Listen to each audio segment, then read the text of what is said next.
सिद्धाश्रमोऽयं परिपूर्णनित्यं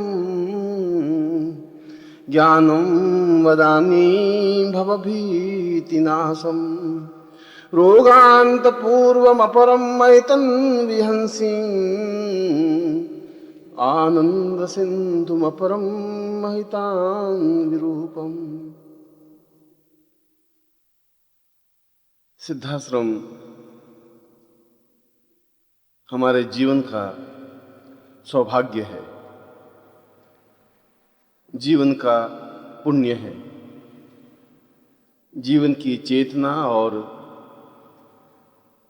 जीवन का आधार है। इसलिए कि समस्त पृथ्वी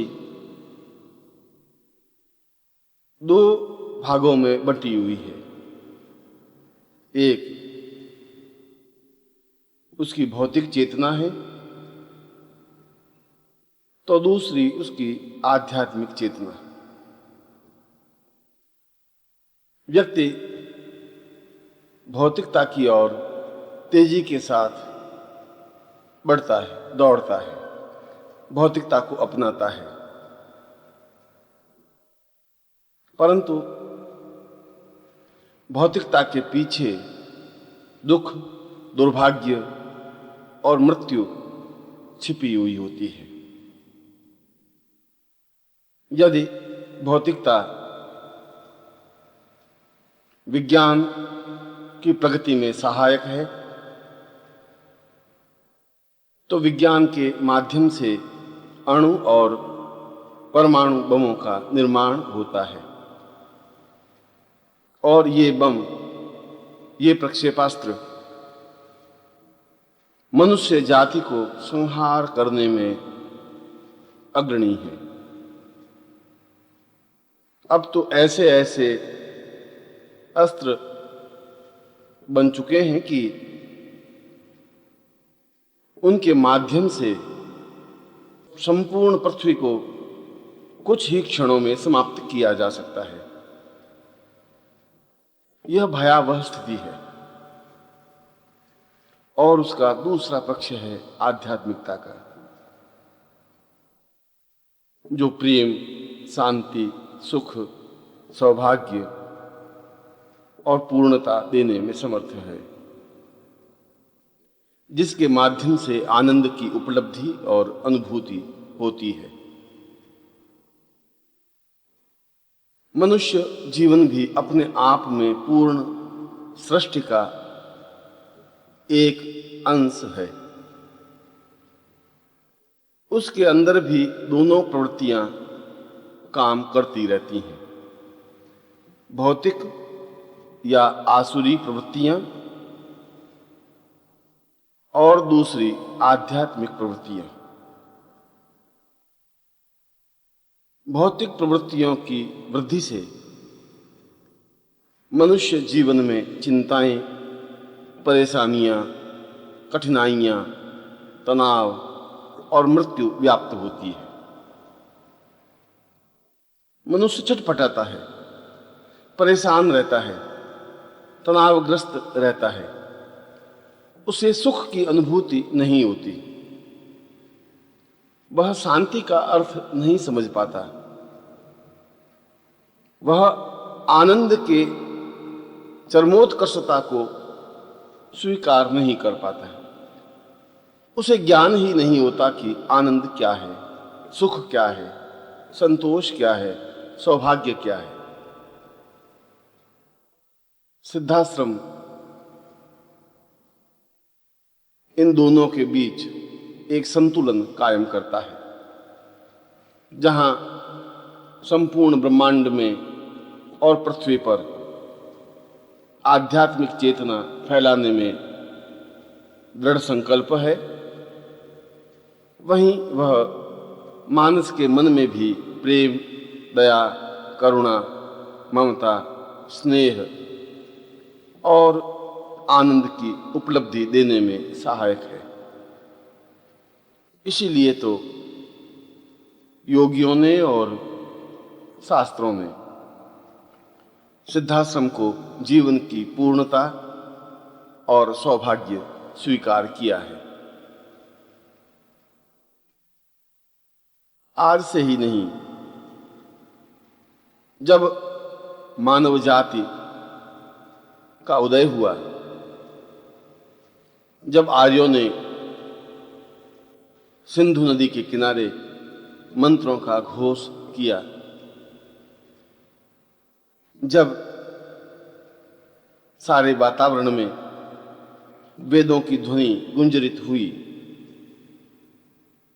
तभी से सिद्धाश्रम का विवरण और वर्णन मिलता है, क्योंकि यह आर्यों से भी पूर्व की स्थिति है, क्योंकि यह देवताओं की स्थली है, यह ब्रह्मांड का एक भाग है। इसका अस्तित्व ब्रह्मांड की रचना के समय हुआ है, जो एक विशाल भूभाग में व्याप्त है, जो अपने आप में ही पूर्ण है। सिद्धाश्रम केवल कल्पना नहीं, एक वास्तविकता है, क्योंकि यह समस्त ब्रह्मांड का आध्यात्मिक आधार है, क्योंकि इस सिद्धाश्रम में किसी भी प्रकार का कोई भय, चिंता, मृत्यु और तनाव व्याप्त नहीं होता है। सहज है, सुगम है, सरल है, अपने आप में अप्रतिम और अद्वितीय है।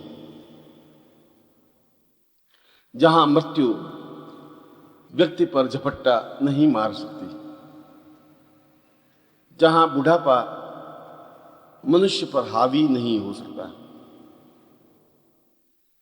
जहां तनाव मनुष्य के मस्तिष्क को व्यथित नहीं कर सकती, जहां किसी प्रकार की चिंताएं व्याप्त होती ही नहीं, जहां किसी प्रकार का अभाव है ही नहीं, एक ऐसी स्थली, एक ऐसा भूभाग जिसको वायुयान के माध्यम से नहीं देखा जा सकता, क्योंकि इस भूभाग के ऊपर एक आध्यात्मिक चेतना है, एक परत है, जिसको भेद कर आकाश में उड़ने वाला वायुयान नहीं देख सकता। वह एक ऐसी परत है जो ब्रह्मांड की दूषित रश्मियों से सिद्धाश्रम को बचाए रखती है। इसीलिए तो वहां मृत्यु नहीं होती, इसीलिए तो वहां बुढ़ापा व्याप्त नहीं होता, इसीलिए तो वहां चिंताएं और तनाव नहीं होता। जहां केवल आनंद है, उमंग है, उत्साह है, जोश है, सुख और सौभाग्य है, आनंद की परिपूर्णता है, ब्रह्मानंद की श्रेष्ठता है, वही तो सिद्धाश्रम है।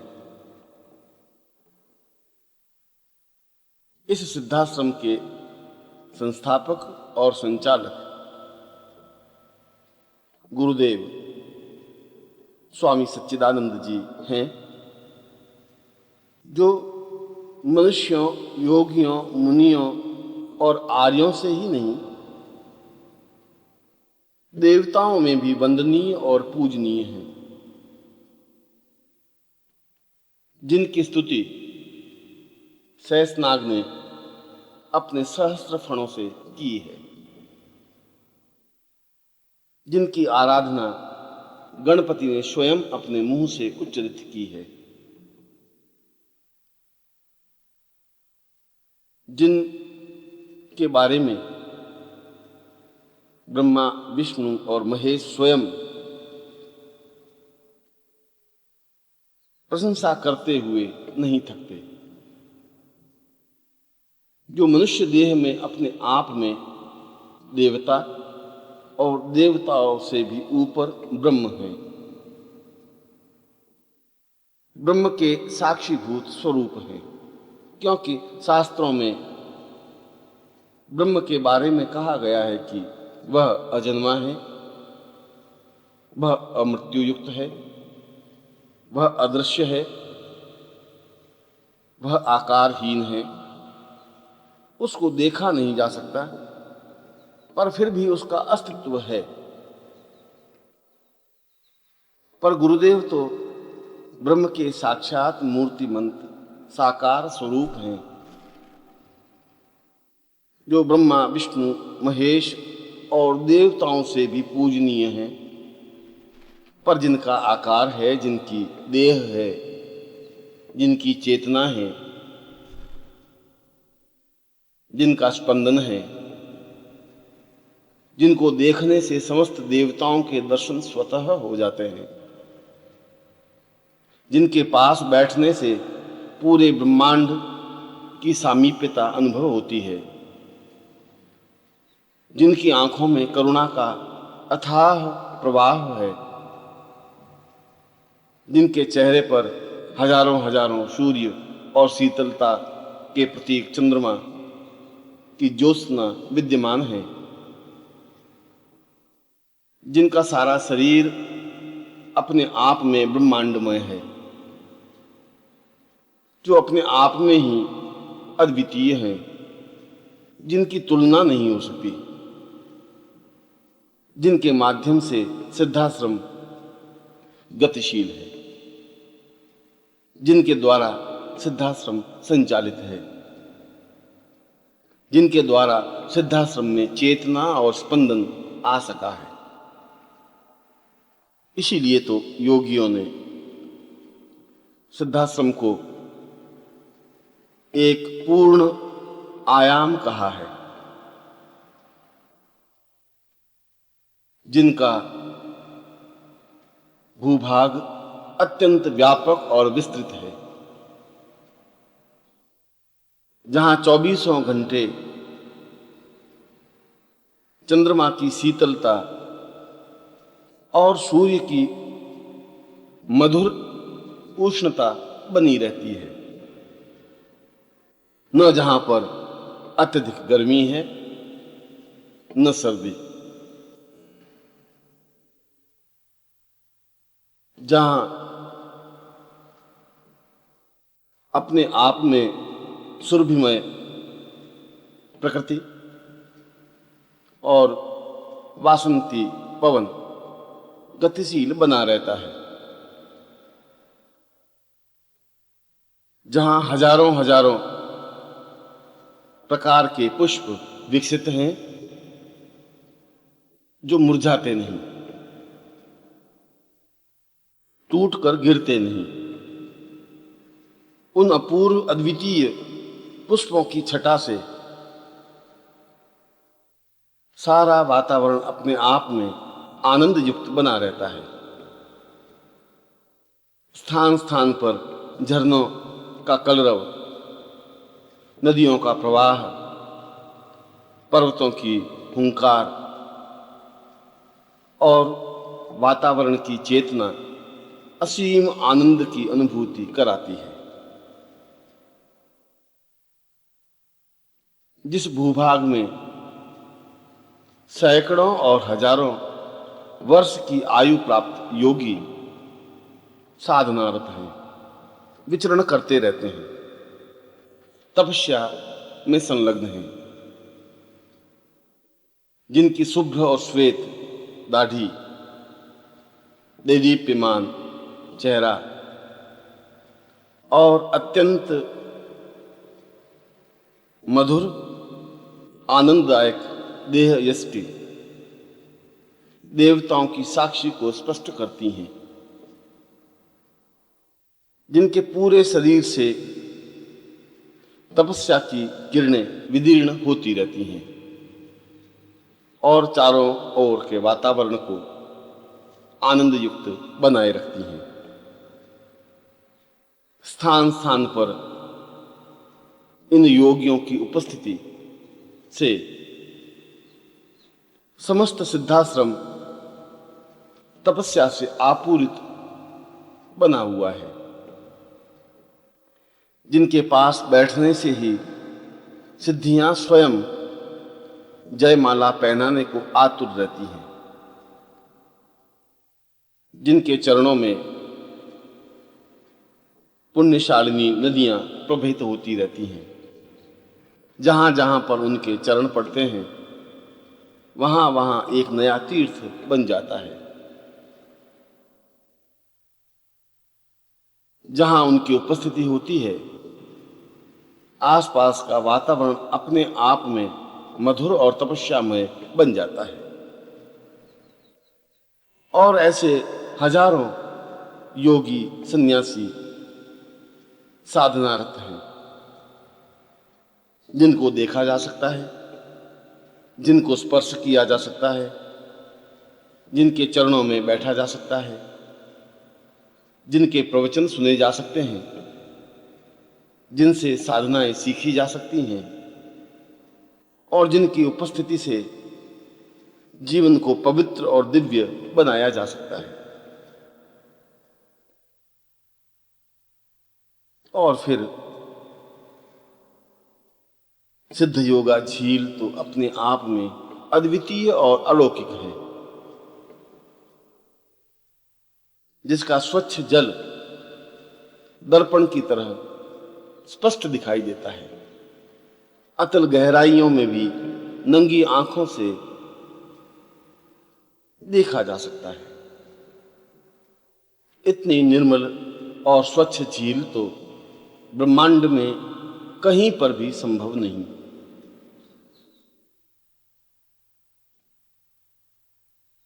विस्तार से फैली हुई इस झील का पानी निरंतर प्रवहमान है, गतिशील है। कहां से इस झील में पानी आता है, किधर को चला जाता है, अभी तक किसी को ज्ञात नहीं हो सका है। प्रकृति और ब्रह्मांड ने इस झील की रचना कर अपनी संपूर्णता का परिचय दिया है और इसके किनारे सैकड़ों योगी विचरण करते रहते हैं। सिद्ध योगा झील में स्नान करने से स्वतः ही वृद्धावस्था समाप्त हो जाती है। कुछ करने की जरूरत नहीं, किसी प्रकार का मंत्र जाप या योग साधना या सिद्धि करने की आवश्यकता अनुभव ही नहीं होती, क्योंकि झील के इस पानी में ही कुछ ऐसी विशेषता है जो संसार में अन्यत्र संभव ही नहीं है। चाहे साधक जो मृत्युलोक से गया हुआ हो, वृद्ध हो, दुर्बल हो, जर्जर हो, रोग ग्रसित हो, अशक्त हो, मगर एक बार यदि वह सिद्ध योगा झील में डुबकी लगा लेता है तो बाहर निकलने पर उसका सारा शरीर रोग रहित, सुगठित और सुंदर बन जाता है, आकर्षक और अनुपम बन जाता है। वृद्धता समाप्त हो जाती है, चेहरा सुंदर और प्रभावपूर्ण बन जाता है, सारा शरीर अपने आप में दिव्य और चैतन्य युक्त बन जाता है। ऐसा लगता है कि जैसे पूरे शरीर का कायाकल्प हो गया हो। वृद्धावस्था तो व्याप्त हो ही नहीं सकती, रोग ऐसे व्यक्ति को स्पर्श कर ही नहीं सकते, वह अपने आप में ही पवित्र और दिव्य बन जाता है। ऐसी ही सिद्ध योगा झील अपने आप में ही वरदानमयी है, प्राण चेतनामयी है, जिसके किनारे स्फटिक की नौकाएं पड़ी हुई हैं और कोई भी साधिका या साधक योगी या सन्यासी इन स्फटिक नौकाओं के माध्यम से सिद्ध योगा झील में विचरण कर सकते हैं, आनंद ले सकते हैं, प्रकृति की श्रेष्ठता का अवलोकन कर सकते हैं। और फिर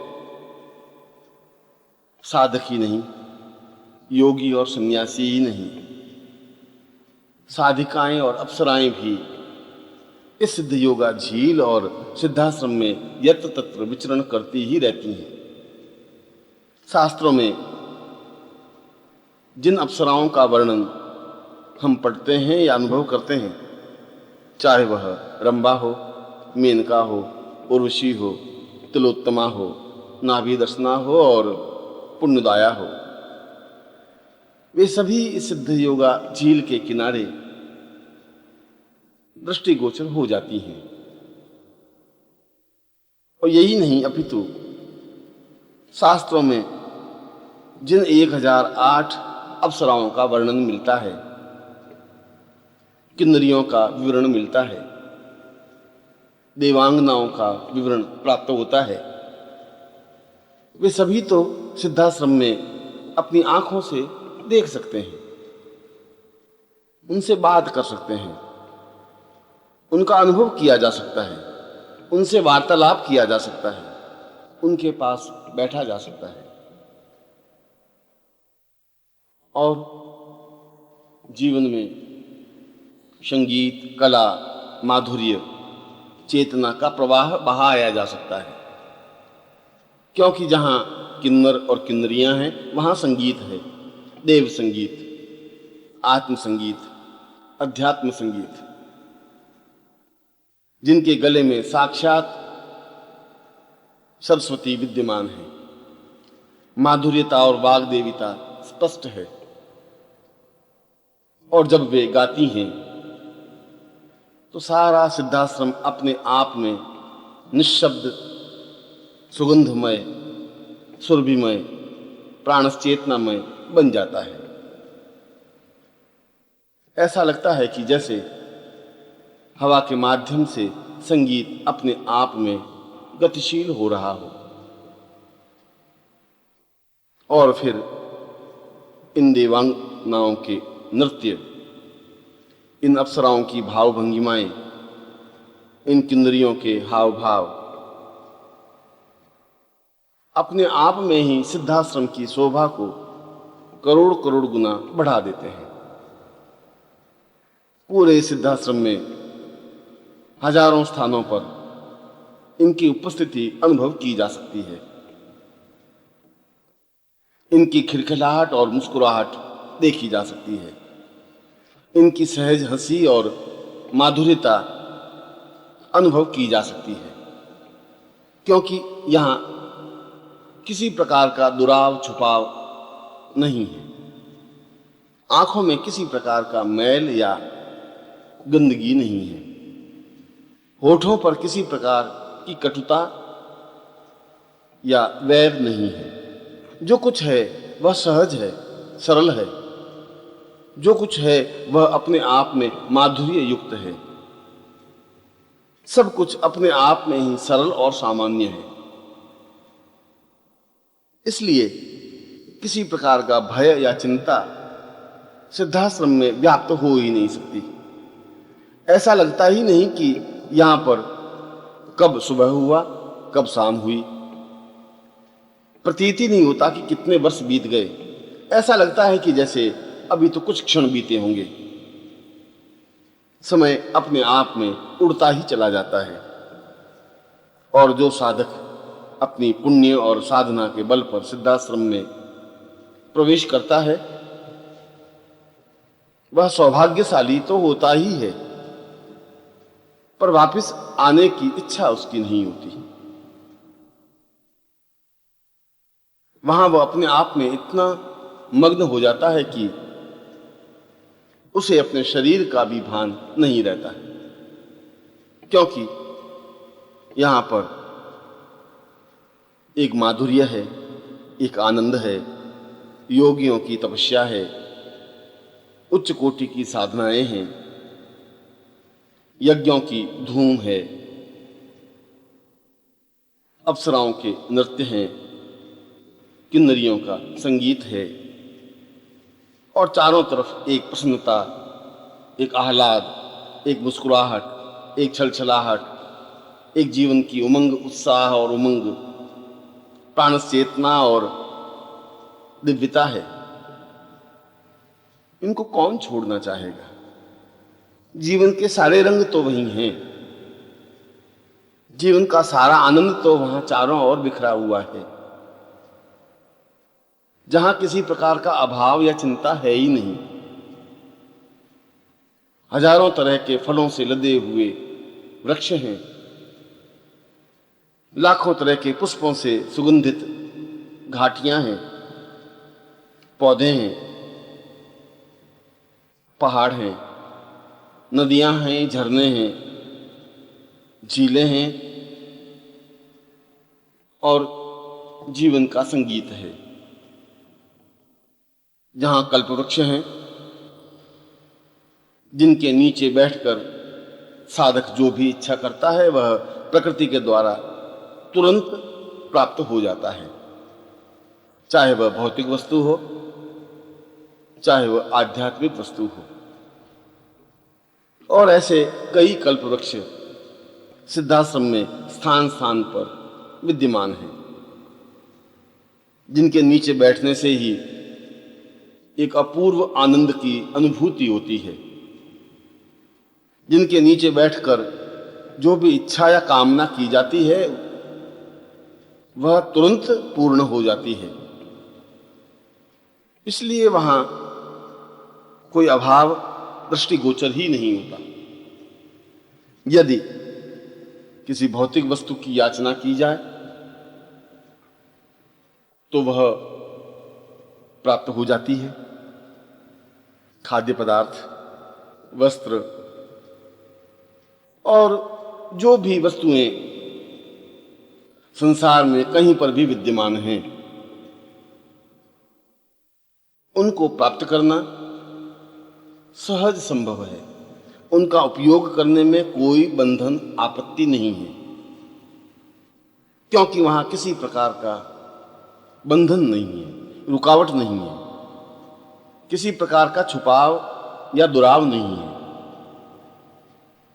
किसी प्रकार का वहां अंकुश या प्रहार नहीं है। जो कुछ है वह सहज, सरल और सामान्य है। ऐसा सिद्धाश्रम अपने आप में ही अद्वितीय है, और केवल मात्र यही तो एक स्थान है जहां पर भौतिक व्यक्ति पहुंच सकता है, सामान्य व्यक्ति जा सकता है, और वहां जाकर रोग रहित, मृत्यु रहित, चिंता रहित जीवन की पूर्णता का आनंद ले सकता है।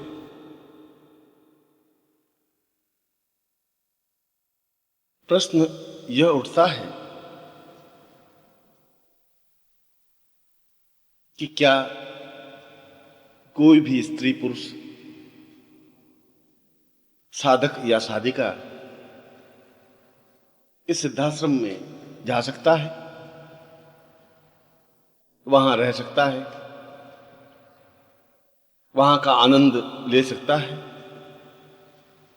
और क्या वह वापस इस जीवन में, इस संसार में, इस समाज में आ सकता है? इसका उत्तर स्वीकृति में है। कोई भी व्यक्ति या स्त्री, कोई भी साधक या साधिका निश्चय ही सिद्धाश्रम में जा सकते हैं। वहां जितना समय चाहें रह सकते हैं। सिद्ध योगा झील में स्नान कर रोग रहित और मृत्यु रहित बन सकते हैं, और जब वे चाहें वापिस इस देश में, इस संसार में, इस समाज में आ सकते हैं इसी शरीर से।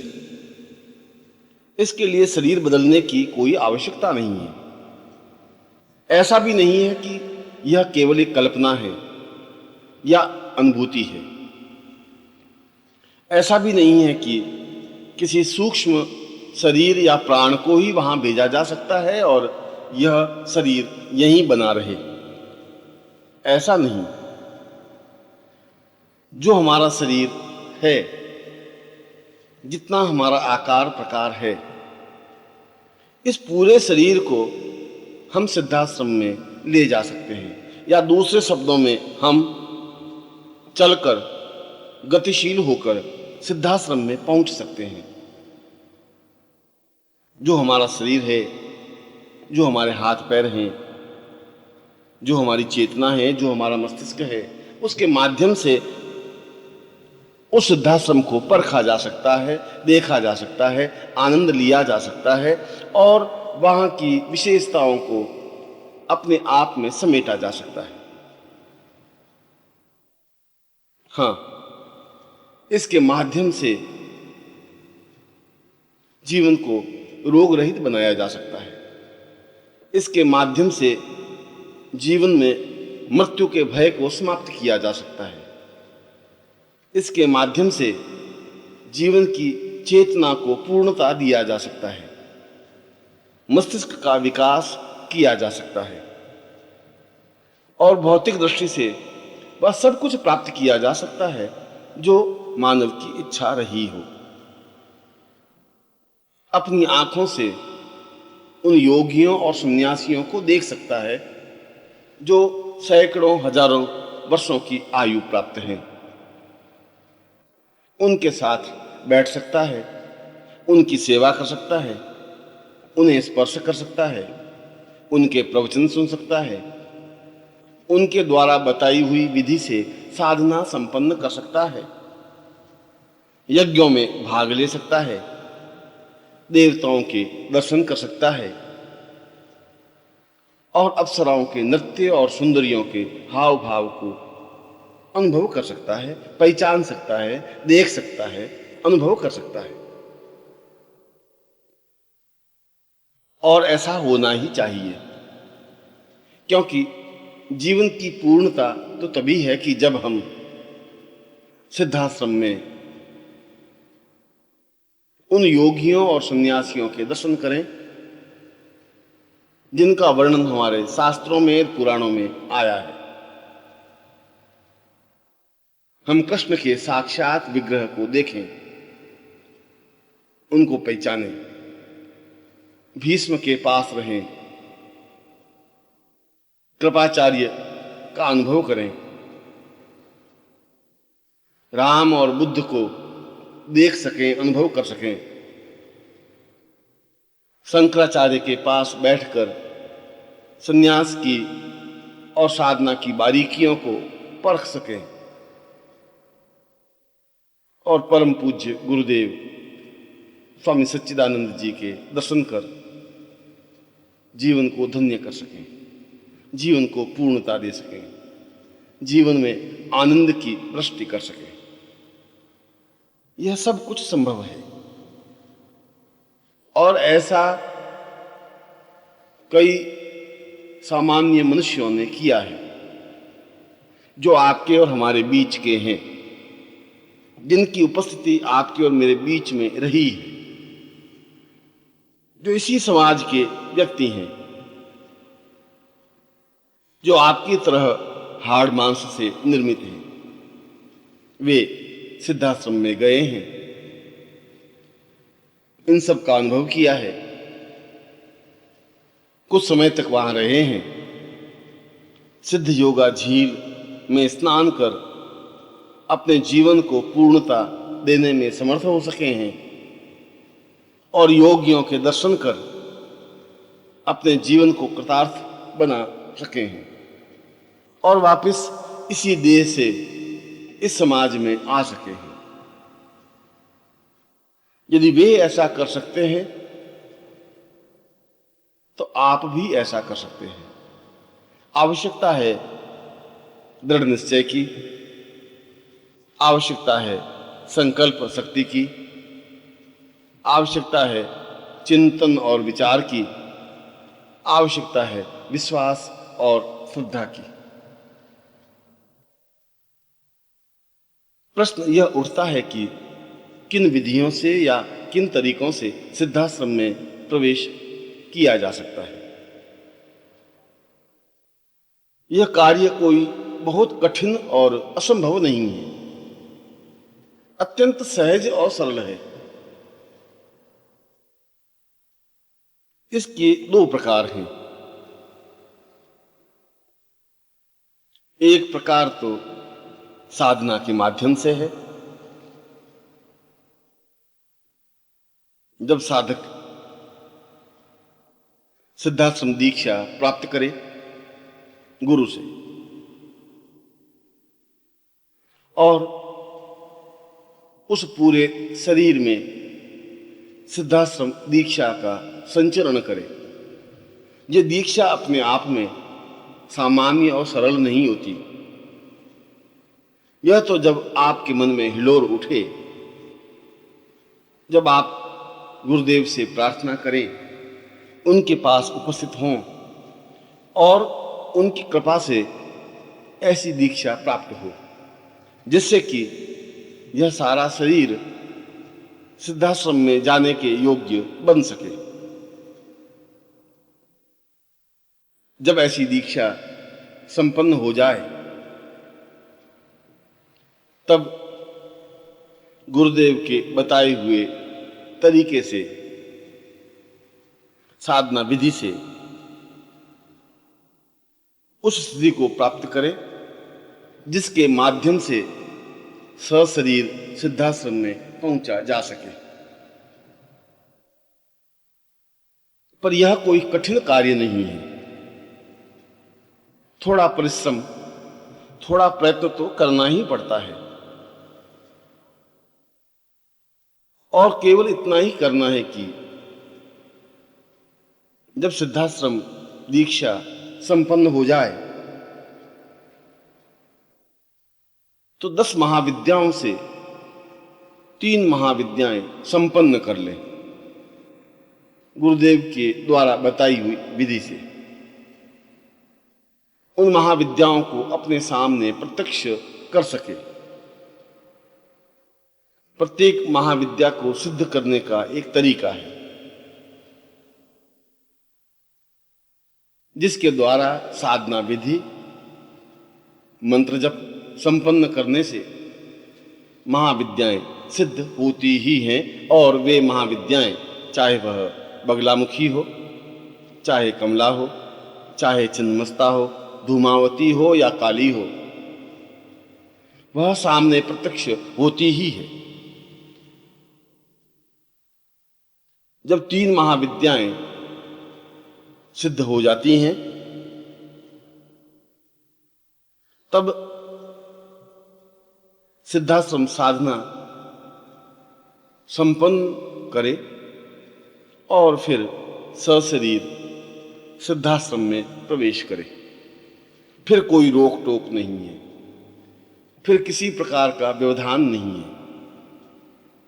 फिर उसमें वह क्षमता प्राप्त हो जाती है जिसके माध्यम से वह स्वयं अपनी इच्छा शक्ति के माध्यम से सशरीर सिद्धाश्रम में जाए, वहां विचरण करे, जब तक इच्छा हो तब तक वहां रहे और पुनः इच्छा होने पर इस समाज में आ जाए। यह तो एक प्रकार हुआ। एक दूसरा प्रकार भी है जिसके माध्यम से सिद्धाश्रम में प्रवेश पाया जा सकता है। वह है सिद्धाश्रम साधना। पहले साधक गुरुदेव से सिद्धाश्रम दीक्षा प्राप्त करे और अपने सारे शरीर में सिद्धाश्रम स्थापना करे, चेतना युक्त बनाए, ऊर्जा युक्त बनाए और यह सिद्धाश्रम दीक्षा के द्वारा संभव है। इसके बाद गुरुदेव की बताई हुई विधि से सिद्धाश्रम साधना को पूर्ण मनोयोग पूर्वक संपन्न करें, जिसमें सिद्धाश्रम यंत्र, सिद्धाश्रम प्राणचेतना प्रयोग, सिद्धाश्रम ऊर्जा प्रयोग, प्राणवायु प्रयोग, प्राणचेतना प्रयोग संपन्न करें। इससे सारा शरीर अपने आप में दिव्य और चैतन्य बन जाता है। अपने आप में ही ऐसी सिद्धि प्राप्त हो जाती है जिसके माध्यम से साधक सिद्धाश्रम में प्रवेश पा सके। मात्र 11 लाख मंत्र जप के द्वारा इस प्रकार की अलौकिक सिद्धि को प्राप्त कर सकता है, जिससे पवन वेग के द्वारा पूरे शरीर को एक स्थान से दूसरे स्थान पर ले जाया जा सके, सिद्धाश्रम में प्रवेश कर सके, वहां रह सके और पुनः सिद्धाश्रम से इस समाज में आ सके, क्रियाकलाप संपन्न कर सके, वहां की अनुभूतियों को, वहां के अलौकिक आनंद को अनुभव कर सके, देख सके, समझ सके। यह तरीका भी अपने आप में सरल और शास्त्रोचित है, जिसे संपन्न कर कई साधकों ने इस क्रिया को संपन्न किया है, जिसके माध्यम से वे सिद्धाश्रम में जा सके हैं, वहां का आनंद ले सके हैं। आवश्यकता है दृढ़ निश्चय की, आवश्यकता है इस चिंतन की कि मुझे हर हालत में, हर स्थिति में गुरुदेव की सामीप्यता प्राप्त करनी ही है, उनसे सिद्धाश्रम दीक्षा लेनी ही है, उनसे सिद्धाश्रम साधना प्राप्त करनी ही है और इस साधना को पूर्णता के साथ संपन्न करनी ही है। जब साधक ऐसा निश्चय कर लेता है तो फिर उसके मार्ग में किसी प्रकार की कोई रुकावट या बाधा व्याप्त नहीं होती, फिर किसी प्रकार की कोई अड़चन आती ही नहीं। फिर तो उसका मार्ग अपने आप में ही प्रशस्त और सरल हो जाता है, क्योंकि गुरुदेव की उपस्थिति तो प्रत्येक क्षण उसके साथ रहती ही है, क्योंकि वह गुरुदेव से दीक्षा प्राप्त होता है। और तीसरा एक और प्रकार है, एक और तरीका है जिसके माध्यम से भी सिद्धाश्रम में प्रवेश पाया जा सकता है। यह है गुरु के साथ सिद्धाश्रम में प्रवेश करने की स्थिति। पर इसके लिए जरूरी है कि वह शिष्य हो, और इससे भी ज्यादा जरूरी हो कि वह सेवा के माध्यम से गुरु की कृपा प्राप्त करे। वह किसी साधना के माध्यम से गुरु की प्रसन्नता प्राप्त नहीं करता, वह किसी मंत्र जाप के माध्यम से गुरु की कृपा प्राप्त नहीं करता। उसे तो केवल सेवा का ज्ञान है। सेवा का तात्पर्य है गुरुदेव की जो इच्छा हो उसे पूर्णता दे, उनके बताए हुए कार्यों को संपन्न करे। वे कौन सा कार्य सौंपते हैं, किस तरीके से सौंपते हैं, यह तो वे जाने। शिष्य उसमें व्यवधान नहीं डाले, नानुच नहीं करे, इस प्रकार के कार्यों में तर्क वितर्क नहीं करे। जो कहे वह करे, पूर्णता के साथ और मनोयोग पूर्वक करे। और इस सेवा के माध्यम से भी गुरुदेव की प्रसन्नता प्राप्त की जा सकती है। पर इसके लिए जरूरी है कि गुरु वह हो जो सिद्धाश्रम में गया हुआ हो, जिसको सिद्धाश्रम में जाने का ज्ञान हो, जो इससे पहले भी सिद्धाश्रम गया हो, जिसकी उपस्थिति सिद्धाश्रम में रही हो, वही तो अपने शिष्य को सिद्धाश्रम में ले जा सकता है। प्रत्येक गुरु के लिए यह संभव नहीं होता कि वह शिष्य को सिद्धाश्रम ले जा सके। जो स्वयं नहीं जा सका वह दूसरों को कैसे ले जाएगा? जिसमें खुद में चेतना नहीं है वह दूसरों को चेतना कैसे दे सकता है? पाखंड और ढोंग से, प्रदर्शन और दिखावे से तो सिद्धाश्रम में प्रवेश नहीं पाया जा सकता। इसके लिए तो ऐसे सशक्त गुरु की जरूरत है जो सिद्धाश्रम का योगी हो, जो सिद्धाश्रम में गया हुआ हो, जिसको सिद्धाश्रम के रास्तों का ज्ञान हो, जो सशरीर सिद्धाश्रम में प्रवेश पाने का आकांक्षी हो, जो इससे पहले भी अपने शरीर के साथ सिद्धाश्रम में विचरण कर चुका हो। ऐसी ही गुरु की आवश्यकता इसमें होती है। और यदि जीवन में ऐसे गुरु मिल जाएं, तो फिर एक क्षण भी चूकना उचित नहीं है। जीवन के जिस मोड़ में भी वह मिल जाएं, जीवन के जिस स्थिति में भी ऐसे गुरु दिख जाएं, दौड़कर उनके चरणों को पकड़ लेना ही जीवन की पूर्णता है।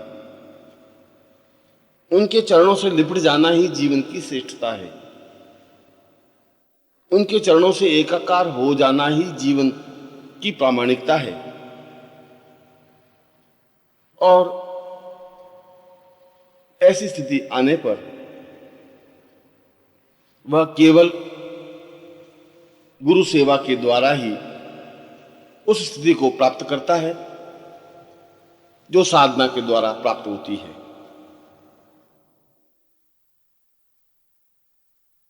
फिर उसे मंत्र जाप की जरूरत नहीं होती, फिर उसे साधना की जरूरत नहीं होती, फिर उसे महाविद्याएं सिद्ध करने की आवश्यकता नहीं होती, क्योंकि गुरु में तो समस्त महाविद्याएं स्वतः समाहित होती हैं। गुरु तो ब्रह्मा, विष्णु और महेश से भी ऊपर हैं। और जब गुरु उस शिष्य की सेवा से प्रसन्न हो जाता है, जब उसे विश्वास हो जाता है कि इसने सेवा के द्वारा उस स्थिति को प्राप्त कर लिया है जो साधक की स्थिति होती है, तब गुरु उसे अपनी प्राण चेतना के द्वारा, शक्तिपात के द्वारा एक विशेष प्रकार की ऊर्जा प्रदान करते हैं, जिसके माध्यम से उस शिष्य की सारी चेतना, सारा शरीर अपने आप में ही प्राणवान और वेगवान हो जाता है। हजारों लाखों मील की यात्रा वह कुछ ही मिनटों में संपन्न कर सकता है।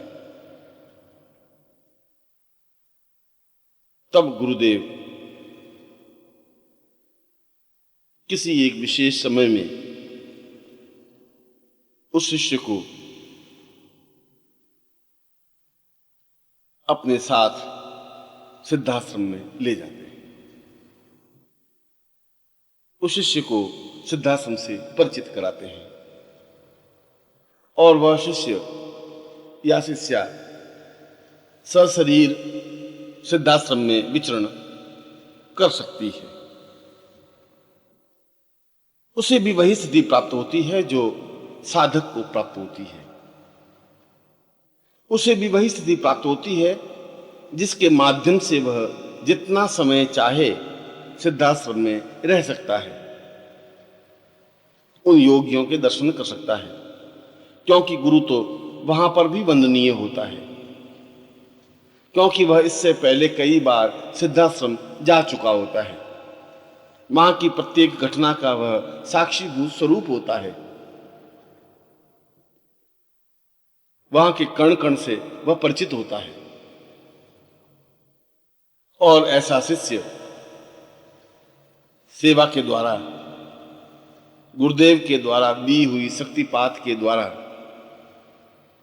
गुरुदेव के द्वारा प्रदान की हुई प्राण चेतना के द्वारा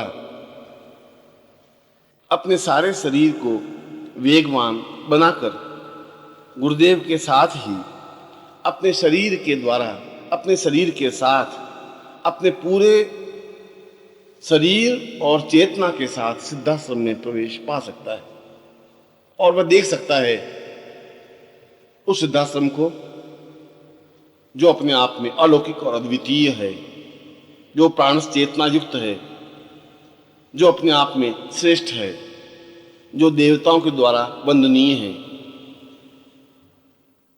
और ऐसा शिष्य सिद्ध योगा झील में स्नान कर उस परम सत्य की अनुभूति कर सकता है जिसे ब्रह्म कहा गया है, जिसे अलौकिक कहा गया है, जिसके द्वारा जीवन की पूर्णता प्राप्त की जा सकती है, जिसे शास्त्रों में और वेदों में पूर्णमदः पूर्णमिदं पूर्णात् पूर्णदमुच्यते कहा है। क्योंकि जीवन की पूर्णता तो सिद्धाश्रम में प्रवेश करने पर ही संभव है। और यह तीसरा प्रकार ज्यादा सरल है, ज्यादा सहज है, ज्यादा संभव है। पर यह सेवा किसी स्वार्थ से प्रेरित नहीं है। जब शिष्य आकांक्षा लेकर के सेवा करता है तो उसमें स्वार्थ की दुर्गंध आती है। वह जो भी कार्य करे सेवा भावना से करे, उसमें किसी प्रकार का छल या दिखावा न हो,